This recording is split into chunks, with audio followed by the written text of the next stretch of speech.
ملزم عاطف اس دنیا میں اکیلا تھا۔ جیسا کہ پچھلے صفحات میں بتایا جا چکا ہے، والد کے انتقال کے بعد عاطف کی والدہ نے اسے بڑی محنت اور توجہ سے پالا تھا۔ اس کی والدہ ایک معروف فارماسیوٹیکل کمپنی میں کسی نچلی پوسٹ پر کام کرتی تھیں۔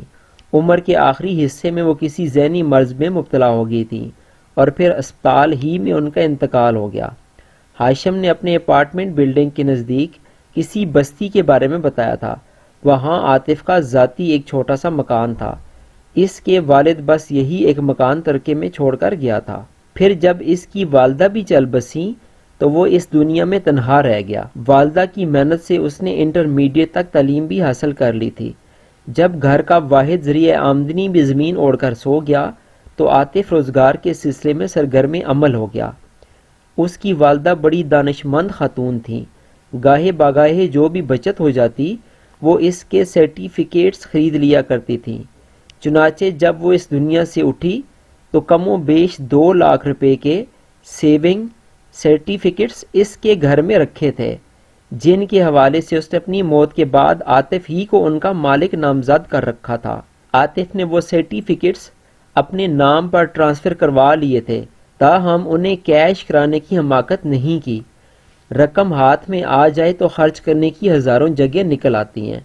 وہ مذکورہ رقم کو سیونگ سرٹیفکیٹس کی صورت میں محفوظ رکھ کر ملازمت کی تلاش میں نکل کھڑا ہوا تھا۔ انسان اگر خلوص نیت سے کسی کام کی کوشش کرے تو جلد یا بدیر اسے اپنے مقصد میں کامیابی ضرور حاصل ہوتی ہے۔ عاطف کی بھی یہی صحیح رائے گاہ نہیں گئی اور مختلف دفتروں کے دھکے کھانے کے بعد بالآخر 1 ماہ کے خاتمے پر اسے منصور ٹریولز میں جاب مل گئی۔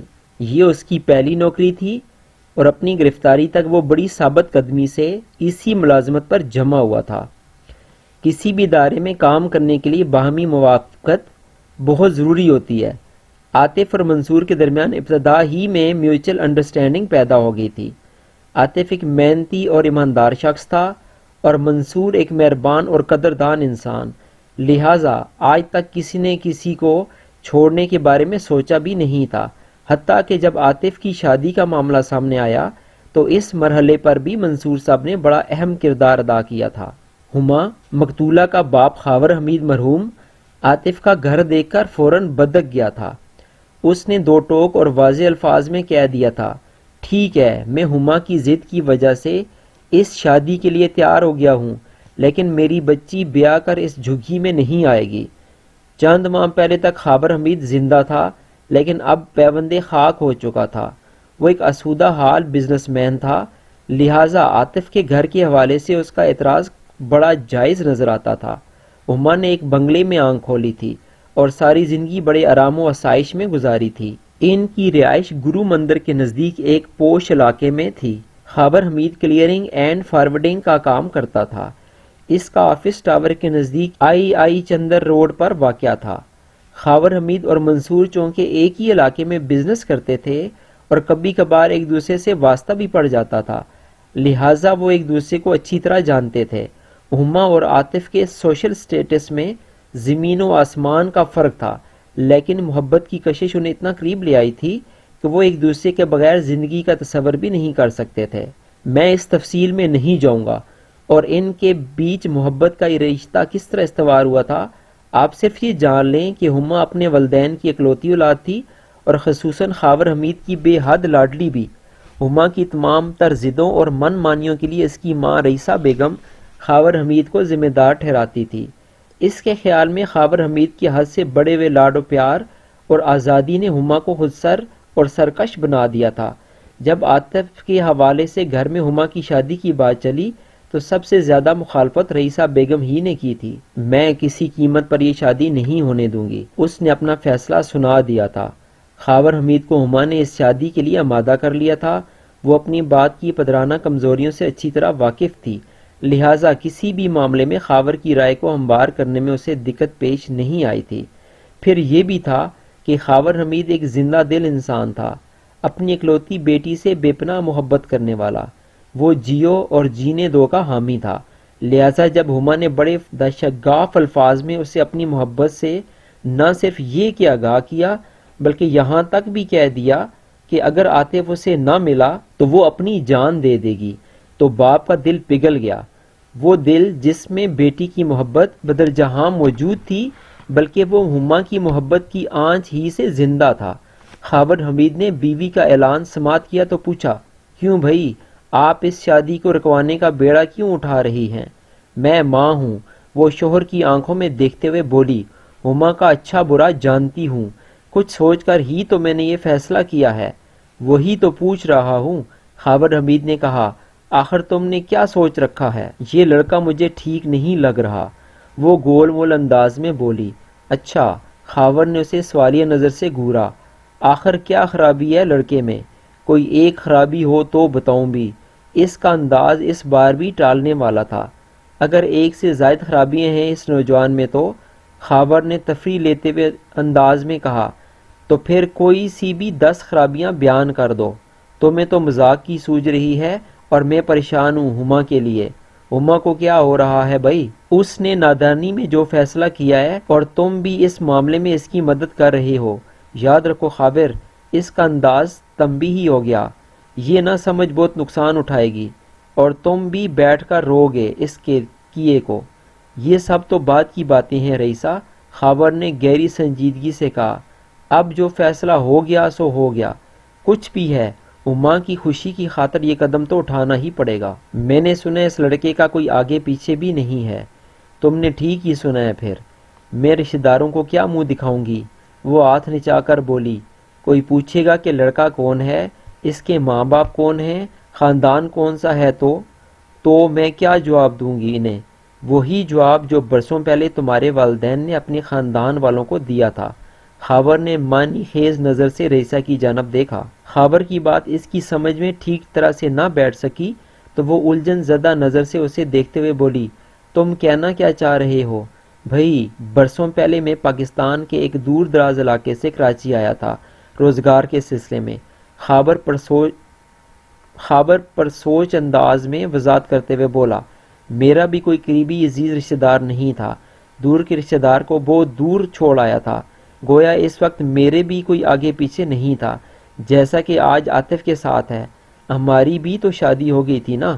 وہ لمحے بھر کے لیے تھما، ایک ہموار سانس لی، پھر اپنی بات کو مکمل کرتے ہوئے بولا، نہ صرف ہماری شادی ہو گئی تھی بلکہ میں نے دن رات سر توڑ محنت کی اور اپنا نام بنا لیا۔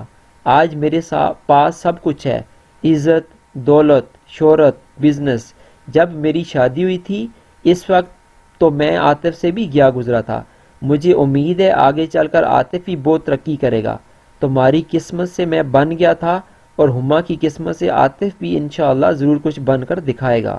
یہ کوئی فارمولہ تو نہیں ہے، رئیسہ بیگم برا سا منہ بناتے ہوئے بولی، میں تو یہ جانتی ہوں کہ ہماری ہما کے لیے خاندان ہی میں ایک سے بڑھ کر ایک رشتہ موجود ہے، پھر اپنوں کو چھوڑ کر باہر جھانکنے کی کیا ضرورت ہے؟ یہ باہر جھانکنے والا معاملہ نہ تو تم نے کیا ہے اور نہ ہی اس میں میرا کوئی ہاتھ ہے۔ خاور نے بڑے واضح انداز میں کہا، یہ ہما کا ذاتی فیصلہ ہے، اس نے سوچ سمجھ کر ہی عاطف کا انتخاب کیا ہے۔ لڑکیوں کو اتنی زیادہ آزادی بھی نہیں دینی چاہیے کہ وہ والدین کی خواہشات کو پھلانگ کر اپنی مرضی کے فیصلے کرنے لگیں۔ رئیسہ کے معنی خیز جملے نے خاور کو یہ سوال کرنے پر مجبور کر دیا، رئیسہ، تم اپنے خاندان کا اور رشتوں کا کچھ زیادہ ہی ذکر کر رہی ہو، ذرا یہ تو بتاؤ کہ تمہاری نظر میں ہما کے لیے خاندان میں کون سا رشتہ سب سے زیادہ مناسب ہے؟ میری نظر تو چاروں طرف گھوم پھر کر ایک ہی رشتے پر ٹکتی ہے۔ کس پر؟ خاور سوالیہ نظروں سے بیوی کی طرف دیکھنے لگا۔ نوید پر، نوید صدیقی پر، اس نے جواب دیا۔ میں سمجھتی ہوں نوید ہما کی بہت قدر کرے گا، اسے ایسا فرما بردار شوہر پوری دنیا میں نہیں ملے گا۔ تم بیٹی کے لیے رشتہ ڈھونڈ رہی ہو یا شوہر؟ میں سچ کہہ رہی ہوں، نوید ہما صدیقی کو حد سے زیادہ پسند کرتا ہے۔ وہ نوید صدیقی کی وکالت کرتے ہوئے بولی، نفیسہ آپا نے اشاروں کنایوں میں 2-3 مرتبہ مجھ سے بات کی ہے۔ نوید یقیناً ہما کو پسند کرتا ہوگا، لیکن ہما اس گینڈے کو سخت ناپسند کرتی ہے۔ خاور نے بات ختم کرنے والے انداز میں کہا، اب ان باتوں کو چھیڑنے کا کوئی فائدہ نہیں، میں نے ہما کی پسند کا فیصلہ کر لیا ہے۔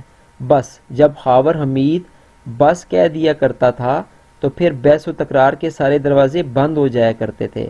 رئیسہ کو اس بات کا برسوں سے تجربہ تھا۔ لہٰذا ان کے بیچ میں گفتگو کا سلسلہ موقوف ہو گیا۔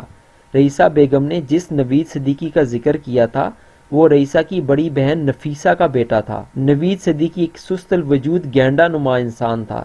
وہ زبان کا بہت خراب اور غصے کا بھی خاصا تیز تھا۔ ہما اس کی بدمزاجی کے باعث ہی اسے سخت ناپسند کرتی تھی۔ نفیسہ کا شوہر فواد صدیقی گارمنٹس کا ایکسپورٹر تھا اور اس کی خاور حمید سے نہیں بنتی تھی، بلکہ یہ کہنا زیادہ مناسب ہوگا کہ خاور حمید کی اس سے کبھی نہیں بنی تھی۔ حالانکہ فواد تو خاور کے قریب ہونے کا موقع ہاتھ سے نہیں جانے دیتا تھا، لیکن خاور اسے پسند نہیں کرتا تھا۔ ابتدا میں فواد نے خاور کے توسط سے ایکسپورٹ کے ایک دو کام کروائے تھے اور خاور نے اس کی بے ایمانی پکڑ لی تھی۔ خاور کی نظر میں فواد ایک دھوکے باز اور چرب زبان انسان تھا اور اس کماش کے لوگوں سے خاور 100 گز دور ہی رہنے کی کوشش کرتا تھا۔ خاور نے ہما کی شادی سے پہلے عاطف کے چھوٹے سے مکان کو دیکھ کر جو نقطہ اعتراض اٹھایا تھا اس پر عاطف بکھلا کر رہ گیا تھا۔ اگلے روز اس نے اپنے باس منصور کو صورتحال سے آگاہ کیا تو اس نے تسلی آمیز انداز میں کہا، تم فکر نہ کرو، میں کرتا ہوں کچھ۔ آپ کیا کریں گے سر؟ عاطف نے سوالیہ نظر سے اپنے باس کی طرف دیکھا۔ میں خاور حمید سے اس سلسلے میں خود بات کروں گا۔ اس منصور نے گہری سنجیدگی سے کہا، مجھے امید ہے تمہارے مسئلے کا کوئی نہ کوئی حل نکل ہی آئے گا۔ عاطف اپنے باس کی تسلی سے مطمئن ہو گیا۔ 2 روز بعد منصور نے خاور کے دفتر جا کر اس مسئلے پر بات کی۔ خاور نے کہا، میں کچھ غلط تو نہیں سوچ رہا ہوں؟ آپ خود بتائیں منصور صاحب، میری بیٹی اس بستی کے جھونپڑے نما مکان میں کیسی رہے گی؟ میں آپ کے موقف سے اتفاق کرتا ہوں خاور صاحب، منصور نے اس بات میں گردن لاتے ہوئے کہا۔ میں بھی یہی چاہتا ہوں کہ شادی کے بعد ہما عاطف کے بستی والے مکان میں نہ جائے۔ تو پھر؟ خاور نے سواریہ نظر سے منصور کو دیکھا۔ پھر یہ کہ اس شادی سے پہلے ہی عاطف کی رہائش تبدیل ہو جانی چاہیے، منصور نے معنی خیز انداز میں کہا۔ خاور نے استجابیہ انداز نظر سے منصور کو دیکھا اور بولا، وہ کیسے؟ میرے پاس اس کام کو ممکن بنانے کے لیے 2 آئیڈیاز ہیں، منصور نے بدستور سنجیدہ انداز میں کہا۔ ایک آئیڈیا کا تعلق آپ سے اور دوسرے کا مجھ سے ہے، پلیز وضاحت کریں۔ یہ کہہ کر خاور ہمتاً گوش ہو گیا۔ منصور نے کھنکار کر گلا صاف کیا، پھر بتانے لگا، دیکھیں خاور صاحب، آپ اپنی اکلوتی بیٹی کو عاطف کے نکاح میں دینے جا رہے ہیں، یعنی آپ اسے اپنی فرزندی میں لینے والے ہیں۔ میں غلط تو نہیں کہہ رہا؟ نہیں، آپ بالکل بجا فرما رہے ہیں۔ خاور نے اس بات میں گردن ہلائی۔ اصولی طور پر تو یہ آپ کا فرض بنتا ہے کہ اپنی اکلوتی بیٹی کی آرام و آسائش کے لیے تھوڑی بہت انویسٹمنٹ کر لیں، منصور نے بڑے ڈھنگ سے بات کو آگے بڑھاتے ہوئے کہا۔ آپ کے پاس کسی شے کی کمی نہیں ہے، اللہ تعالیٰ نے آپ کو ہر نعمت اور دولت سے نوازا ہے۔ اگر آپ کسی مناسب سے علاقے میں ہما کے نام سے ہی کوئی فلیٹ خرید لیں تو آپ کو کوئی خاص فرق نہیں پڑے گا۔ اسی طرح ان لوگوں کی رہائش کا مسئلہ حل ہو جائے گا۔ یہ تو ہے آپ کے لیے آئیڈیا۔ منصور اتنا بتانے کے بعد خاموش ہوا تو خاور نے دلچسپی لیتے ہوئے کہا، اور آپ کے حصے کا آئیڈیا کون سا ہے؟ میرے آئیڈیا کی باری اس وقت آئے گی جب آپ اپنے حصے کے آئیڈیا پر عمل کرنے سے انکار کر دیں گے، منصور نے کہا۔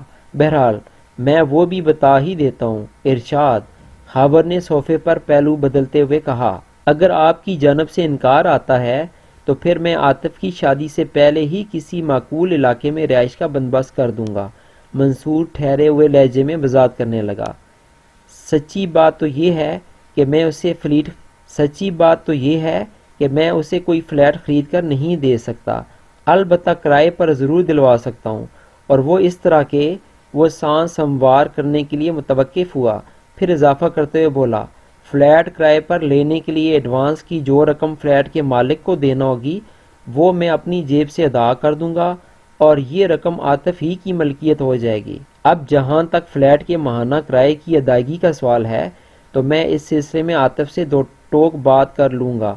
وہ بستی والے اپنے مکان کو کرائے پر اٹھا دے گا اور وہاں سے ملنے والے کرائے میں مزید رقم ملا کر وہ ہر ماہ فلیٹ کا کرایہ بھرتا رہے گا، اور یہ مزید رقم اس کے لیے کوئی اضافی بوجھ ثابت نہیں ہوگی، کیونکہ میں اس کی رقم میں کم و بیش اتنا ہی اضافہ کروں گا۔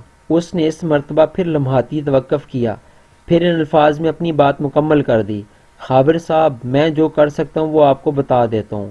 میں آپ کے پرخلوص جذبات کی قدر کرتا ہوں۔ آپ عاطف کے سچے خیر خواہ ہیں۔ خاور نے ٹھہرے ہوئے لہجے میں کہا، میں آپ کو کسی امتحان میں نہیں ڈالوں گا، بلکہ آپ جو یہ فرمایا ہے کہ اصولی طور پر یہ مجھے اپنی بیٹی کے سکھ اور آرام کے لیے تھوڑی بہت انویسٹمنٹ کر لینا چاہیے، تو مجھے آپ کی اصولی بات سے پوری طرح اتفاق ہے، اور میں اس نیک کام کے لیے تیار بھی ہوں۔ لیکن کیا خاور صاحب؟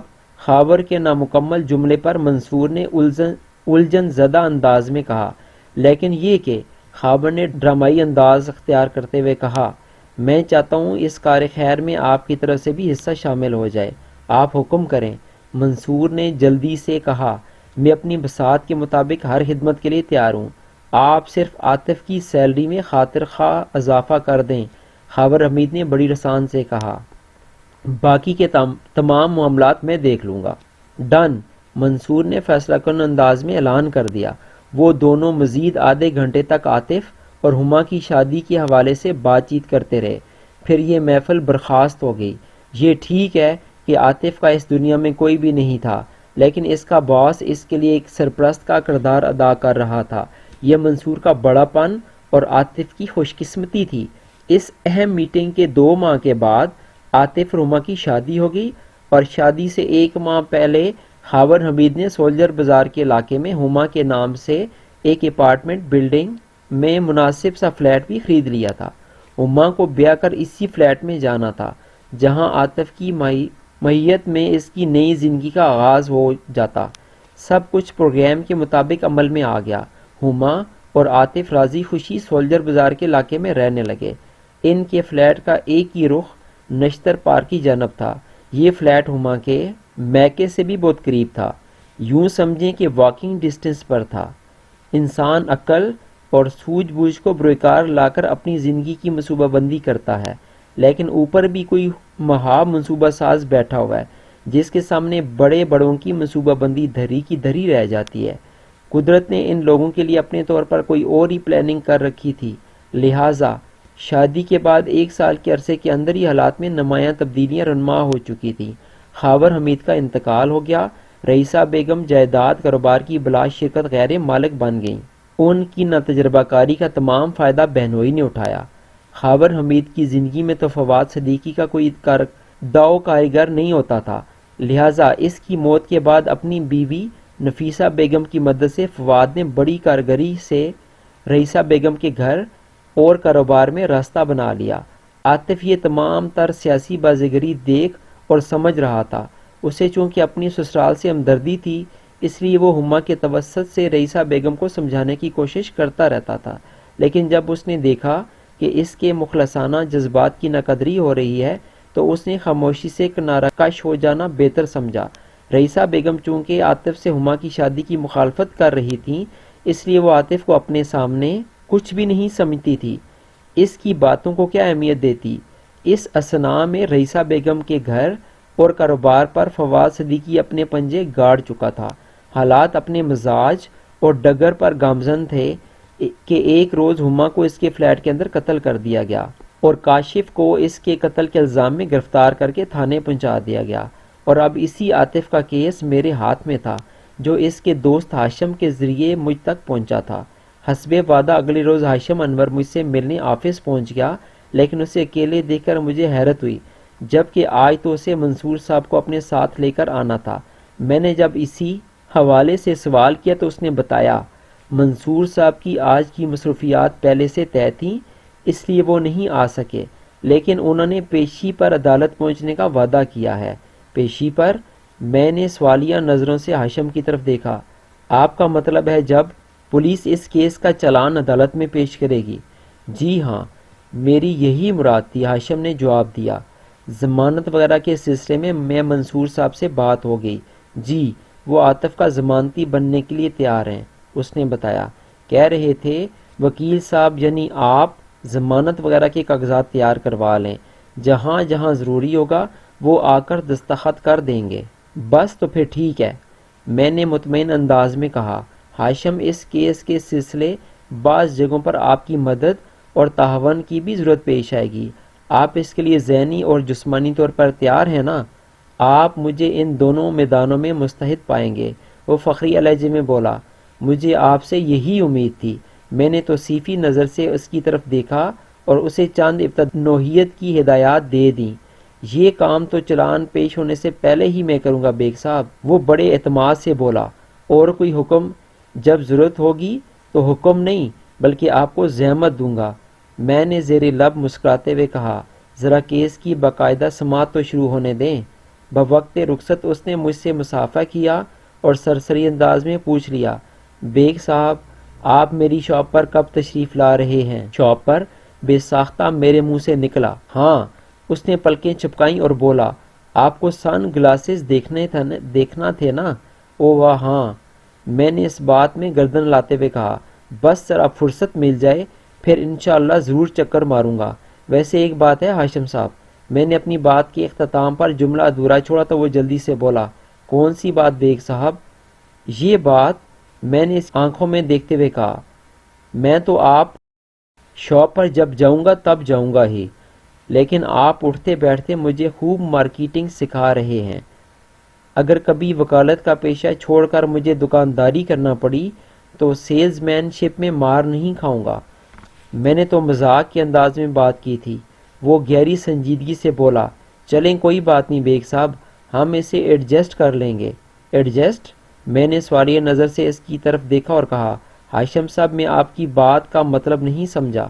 ویری سمپل بیگ صاحب، وہ لہجے کی سنجیدگی کو برقرار رکھتے ہوئے بولا، اگر میں واقعی آپ کو مارکیٹنگ سکھا رہا ہوں تو اس کیس کے دوران میں آپ سے بھی گاہے بگاہے وکالت سیکھتا رہوں گا، حساب برابر ہو جائے گا۔ کیا پتہ؟ اس نے بڑے ڈرامائی انداز میں توقف کیا، پھر اضافہ کرتے ہوئے بولا، کیا پتہ مستقبل بعید میں مجھے دکانداری چھوڑ کر وکالت کا خوانچہ لگانا پڑ جائے۔ وکالت کا خوانچہ؟ بے ساختہ میری ہنسی نکل گئی۔ یہ کیا ہوتا ہے ہاشم صاحب؟ بھائی بیگ صاحب، وہ سنجیدہ لہجے میں وضاحت کرتے ہوئے بولا، میں آپ کی طرح کا کوئی ماہر اور تجربہ کار وکیل تو ہوں گا نہیں جو میرے کریڈٹ پر درجنوں بلکہ سینکڑوں کامیاب کیسز درج ہوں اور لوگ مزید کیس میرے ریکارڈ پر چڑھانے کے لیے بھی بے چین ہوں۔ مجھے تو روز کنواں کھود کر اپنے لیے پانی نکالنا ہوگا، لیکن اس کنویں اور پانی کا خوانچہ وکالت سے کیا کام؟ جناب، جب میرا کوئی پیشہ ورانہ ساکھ نہیں ہوگی تو پھر عمدہ قسم کا دفتر سجا کر بیٹھنے سے کام نہیں چلے گا۔ مجھے بنفس نفیس مارکیٹ میں رزق کی تلاش کے لیے نکلنا پڑے گا، اور وہ بھی اس طرح۔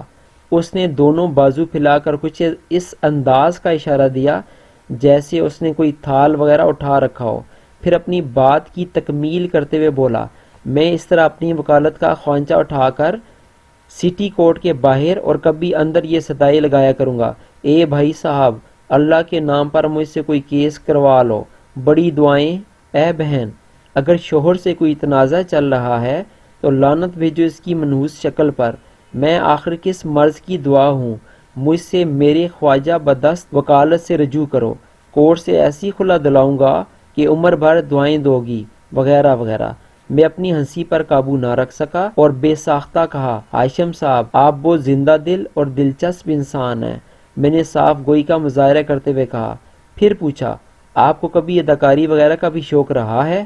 کبھی نہیں بیگ صاحب، وہ نفی میں گردن ہلاتے ہوئے بولا، میں جو کچھ بھی بولتا ہوں اس میں کوئی بناوٹ یا اداکاری کا دخل نہیں ہے، یہ سب کچھ نیچرل ہوتا ہے۔ ویری گڈ، میں نے سراہنے والے انداز میں کہا، پھر پوچھا، اداکاری نہیں تو پھر لکھنے لکھانے کا شوق ضرور رہا ہوگا؟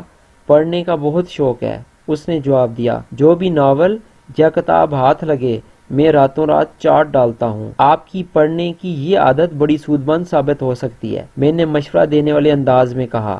اگر آپ ساتھ ساتھ لکھنا بھی شروع کر دیں تو مجھے یقین ہے آپ ایک کامیاب رائٹر کے روپ میں خود کو منوا سکتے ہیں۔ میں نے مزید کہا، آپ ڈائجسٹ کیوں نہیں پڑھتے؟ بس ایسے ہی، وہ سرسری انداز میں بولا، اس کی کوئی خاص وجہ نہیں ہے، پڑھا کریں۔ میں نے تاکیدی انداز میں کہا، خصوصاً سسپینس ڈائجسٹ تو بہت ہی معیاری اور پرمغز میگزین ہے۔ یہ بات میں اس لیے نہیں کہہ رہا کہ اس میں میری کہانی چھپتی ہے، بلکہ واقعی یہ میگزین معتبر اور قابل تعریف ہے۔